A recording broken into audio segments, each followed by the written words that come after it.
Hi, today I've been asked to provide you a step-by-step guide to selling. That's kind of easier said than done because everyone's sales journey is going to be different. Yes, there's going to be key areas where you're going to check in and get things done at certain points. But actually often, especially the approach to sale, can be very, very different. Some people wake up and go, that's it, I'm done. I want to sell, let's go. And some people kind of go, well, actually, do I want to sell? Do I not want to sell? If I go do this now, do I have to sell? You know, how do I actually do the first steps? So that period in particular can be very, very different. The first step, to be honest, is always, is it the right time and what do I need to do? And anyone who watches any of these videos will know that I literally keep saying, guys, you need to plan this. But your business is worth more than it's ever been worth and will only continue to grow in value. This is going to be your pension pot. And actually what you should be doing is looking at years ahead before you actually sell. Ideally, I believe when you open a business, you should always have one look at exit, even if you don't know when that date is going to be or what it's going to look like. You should be thinking about it eventually. So the first step is always kind of doing the groundwork.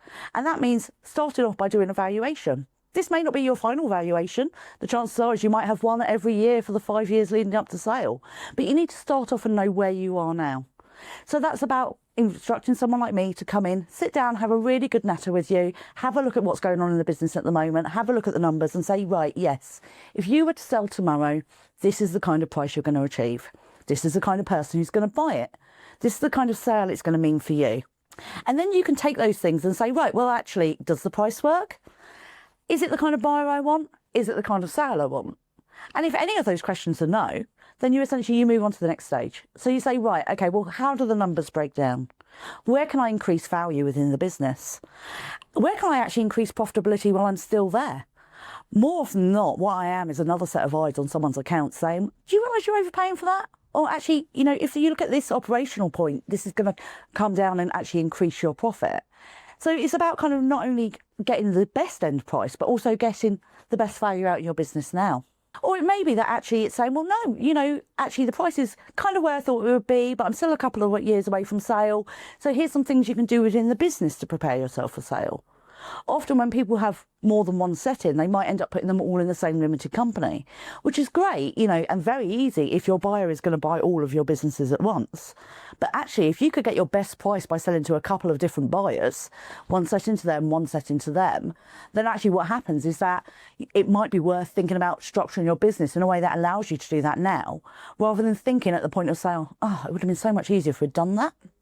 So it's all about laying the groundwork and moving on from there. When you do get to the point where you want to sell, it's about also making sure that you've got the right people on your side. Selling is intense and it's stressful and it's not easy. You know, our job as brokers is to make it easier and get you through it in one piece. But I'm not going to sit here and tell you that it is a walk in the park, because there's something stressful that happens in every transaction. And the thing is chances are you might only go through this once. So for you, that feels insurmountable. But actually, for the people who do this every day, we kind of, you know, for us, we're not as concerned about it and we're there to guide you through it. So it's important about getting the people around you to support you and finding someone you know you can work with and keep good humour with for the next 6 months, 9 months, however long it's going to take. Because there will be times when you won't like them. And there will be times you will be stressed about what's going on. Find someone you can talk to, someone who can explain things to you, who will actually sit there and take the time to really discuss and lay out why things have happened in a particular way or what is expected from you next. It will make such a difference. And that doesn't just apply to your broker. That's going to be your solicitor and your accountant too. You want to make sure everyone is on your team. That's a very, very important step, because you're not going to be able to handle all of this by yourself. The next step, of course, is finding the right buyer. And that is a key thing. It's important that you get the opportunity to speak to the right buyer. In some cases, some settings may only go to 1 or 2 buyers. And I'm always a bit wary about this. Sometimes it makes sense, but in reality, you'll always get your best price by talking to as many people as possible. And also, for a lot of people, more importantly, you'll get your best buyer by talking to as many people as possible. You don't want to be limiting yourself.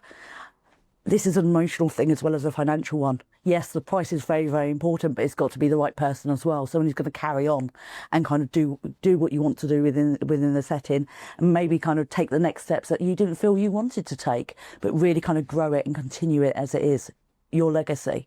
It's got to be the right person. It's very important that you work with people who understand that. Yes, the price is very, very important, but essentially at the end of the day, it's your decision who you sell to. And my job is to find the right person for you as well. Once you've found that person, obviously you need to get through the sale process. And that is often for most people the most stressful bit. Because for sellers, mentally you're already off, happily spending your money, enjoying your retirement. And then you've got people like me and the solicitors jumping up and down demanding you come back and do paperwork. There's things you can do beforehand to prepare yourselves for this. Stuff you can do while we're busy finding your buyers and getting all that sorted. You can be getting the groundwork in to make sure you're ready. And actually, do you know what? If you've been doing this for a couple of years, the chances are is actually it's all there and it's going to make your life a lot less stressful. Sales will have problems. It's all very well saying on paper this can be done in 2 months.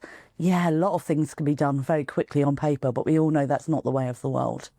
So there's things you can do within a sale to make sure that it works smoothly, work closely with your broker, closely with your solicitor and your accountant, and make sure actually that you're engaging and talking to your buyer as well. Because in the end of the day, we all want to get to the same point, and it's all about getting us there in one piece. If you ever want some more definitive steps and how they might apply to you, please do get in contact. Always give me a call or drop me a question, and hopefully I'll see you again soon.